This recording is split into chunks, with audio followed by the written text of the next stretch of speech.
একদিকে যেমন জনগণ এবং প্রত্যেকটা মানুষের তথ্য জানার অধিকার আছে, তেমনিভাবে আপনার অবাধ সংবাদ প্রভাব সেটাও যেন সুনিশ্চিত, একটা ব্যালেন্স আমাদের করতে হবে। আর শিশির মনিরের প্রসঙ্গ নিয়ে আমি আরেকটি কথা বলতে চাই। উনি বলেছেন যে মামলা নিষ্পত্তি করার ক্ষেত্রে অ্যাডহক বিচারপতি।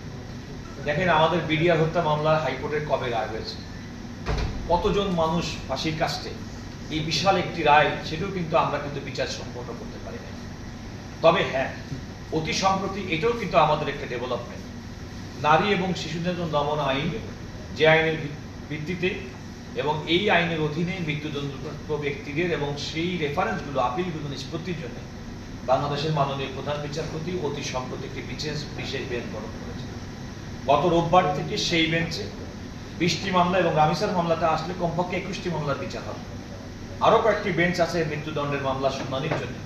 আমি প্রত্যাশা করব মৃত্যুদণ্ডের আসামি যারা থাকেন, যারা ভিকটিম পরিবার, তারাও যেমন বিচার চান, আবার যারা মৃত্যুদণ্ডের শিকার হয়ে দীর্ঘদিন পর্যন্ত মৃত্যুদণ্ডের প্রকোষ্ঠে বসবাস করেন, তাদেরও কিন্তু যত দ্রুত সম্ভব তাদের বিচারের প্রক্রিয়ার মাধ্যমে হয় খালাস অথবা তাদের সাজা ভোগ করারও কিন্তু একটা রাইট রয়েছে, এবং এটা রাষ্ট্রের দায়িত্ব এটা সুনিশ্চিত করা। সেই পয়েন্টে আমি তার সঙ্গে সম্পূর্ণভাবে একমত। বর্তমানে একথাও সত্যি, দেখেন, আমরা এখন একটি রাষ্ট্র ব্যবস্থার মধ্যে এসেছি যে দীর্ঘদিনের ফ্যাসিবাদের উত্তর অন্তর্বর্তীকালীন সরকারের পরে বাংলাদেশের অবাধ, সুষ্ঠু এবং নিরপেক্ষ নির্বাচনের মাধ্যমে নতুন সরকারের যাত্রা শুরু হয়েছে। এবং নতুন সরকারের যাত্রা শুরুর দিকে অ্যাজ অ্যাটর্নি জেনারেল আমি প্রায় 3 মাস আমি দায়িত্ব পালন করেছি। কোনো মামলায় কোনো ব্যক্তির পক্ষে কিংবা রাষ্ট্রের যে প্রচলিত বিচার ব্যবস্থাকে বিন্দুমাত্র কোনো রকম ব্যত্যয় ঘটুক এমন কোনো রাজনৈতিক চাপ কিংবা এমন কোনো রাজনৈতিক প্রত্যাশা, এমনকি কোনো রাজনৈতিক কথা কেউ আমাকে আজ পর্যন্ত বলেনি।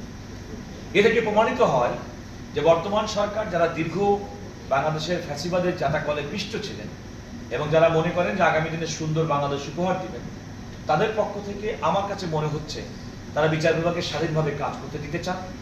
আমি অ্যাটর্নি জেনারেল অফিস এবং আমাদের অ্যাটর্নি জেনারেল অফিসকে অত্যন্ত স্বাধীনভাবে কাজ করতে চান। তাদের প্রত্যাশা হচ্ছে যে আমরা যে ক্ষেত্রে কাজ করব সেই ক্ষেত্রে সততার সঙ্গে কাজ করব। তারা মনে করে আমরা সর্বোচ্চ পেশাদারিত্ব রাখবো। তারা বিশ্বাস করে বিচার বিভাগ তার স্বাধীনভাবে তার বিচার কার্য পরিচালনা করবে, কোনো রকম হস্তক্ষেপ ছাড়া।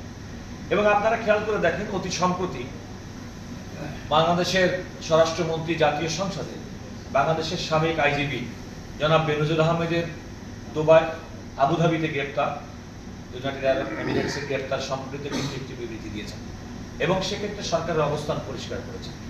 অতি সম্প্রতি রামিসার যে নির্মম শিশু, যিনি ধর্ষণ এবং হত্যাকাণ্ডের শিকার হয়েছেন, সে ব্যাপারে রাষ্ট্রের প্রধান, সরকার প্রধান জনাব তারেক রহমান, তিনি এবং তার সরকারের যে রাজনৈতিক অঙ্গীকার, অবাধ, সুষ্ঠু এবং নিরপেক্ষ বিচার ব্যবস্থার মাধ্যমে প্রকৃত দোষীদেরকে সাজা দেওয়ার যে প্রক্রিয়া, সেটি কিন্তু দ্রুততম সময়ের মধ্যে সম্পন্ন হয়েছে। এখন বিষয়টি সুপ্রিম কোর্টে পেন্ডিং আপিল বিভাগে। অ্যাটর্নি জেনারেল অফিসের পক্ষ থেকে আমরাও কিন্তু বিশেষ কমিটি গঠন করেছি, বিশেষ সেল গঠন করেছে আইনজীবীদের, যেন দ্রুততম সময়ের মধ্যে এই বিচারের আপিলটি নিষ্পত্তি হয় এবং মানুষ যেন প্রকৃতপক্ষে যে রায়টি হয়েছে সেই রায়টি কার্যকর দেখতে চায়। কারণ অপরাধ যদি কোনো কারণে তার সুষ্ঠু বিচার না হয়, সাধারণ মানুষ যদি সেই বিচারটির যদি ফলাফল দেখতে না পায়, তাহলে আপনি যত বিচারই বলেন না কেন, সাময়িকভাবে এটা হয়তো মিডিয়া সেন্সেশন তৈরি করবে, কিন্তু চূড়ান্ত বিবেচনায় জনগণকে কিন্তু আশ্বস্ত করবে না। সুতরাং জনগণকে এই মর্মে আশ্বস্ত করতে হবে যে তারা কোনো অপরাধ ঘটলে সেই অপরাধের জন্য রাষ্ট্র যথোপযুক্ত ব্যবস্থা গ্রহণ করে, সুষ্ঠু তদন্ত করে, দোষী ব্যক্তিদের চিহ্নিত করে, তাদের বিচারের মুখোমুখি করে, এবং বিচার বিভাগের দায়িত্ব হচ্ছে যত দ্রুততম সময়ের মধ্যে আসামিকেও যথোপযুক্ত সুযোগ এবং অধিকার দেওয়ার মাধ্যমে তার বিচারটা সুসম্পন্ন করা। আপিলের যে প্রক্রিয়া, আমাদের চেষ্টা থাকবে যত দ্রুত সময়ের মধ্যে সেটা নিষ্পন্ন করা এবং এটা চূড়ান্ত বিবেচনায় এই রায়টি কার্যকরের দিকে যাওয়া। এটা হচ্ছে আমাদের রাষ্ট্রের পক্ষ থেকে দায়িত্ব।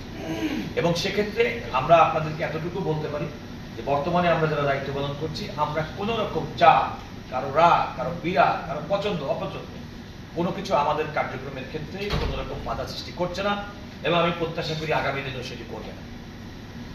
আরেকটি বিষয় আমি আপনাদেরকে বলতে চাই, সেটা হচ্ছে যে দেখেন, যে সুপ্রিম কোর্টের সাংবাদিকদের বিভিন্ন আদালতে প্রবেশের ক্ষেত্রে বিষয়টি আপনারা আমাকে বলেছেন, যথার্থই জনাব ডালিম সাহেব বলেছেন।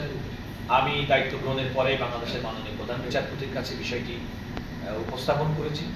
মাননীয় প্রধান বিচারপতি এই বিষয়টি নিশ্চয়ই ভাববেন। আমার মনে হয় যে এখন সুপ্রিম কোর্ট আইনজীবী সমিতির নতুন নেতৃত্ব এসেছে দীর্ঘদিন পরে, বিশেষ করে সুপ্রিম কোর্ট আইনজীবী সমিতিকে ভোট ডাকাতি, ভোট চুরির মাধ্যমে যে এটাকে একটা আমাদের সুপ্রিম কোর্টের আইনজীবীদের যে সম্মানহানি ঘটনা হয়েছে, এবার অবাধ, সুষ্ঠু এবং নিরপেক্ষ নির্বাচনের মাধ্যমে যে অনেক কমিটি গঠিত হয়েছে, আমরা অ্যাটর্নি জেনারেল অফিস, আমরা তাদের সহযোগিতা নিয়ে, এবং এখানে আরও সুবিধা হচ্ছে কি যে আমাদের সুপ্রিম কোর্ট আইনজীবী সমিতির অত্যন্ত চৌকস সাবেক সম্পাদক, যিনি এই সুপ্রিম কোর্ট আইনজীবী সমিতিতে আমাদের আধুনিকায়নের যে ছোঁয়া যিনি লাগিয়েছিলেন, যিনি বর্তমানে অতি সম্প্রতি বিএনপির জাতীয় কমিটির আইন বিষয়ক সম্পাদক হিসেবে দায়িত্ব পালন করেছেন, তিনি অ্যাট দ্য সেম টাইম জাতীয়তাবাদী আইনজীবী ফোরামের সুপ্রিম কোর্ট ইউনিটের সভাপতি।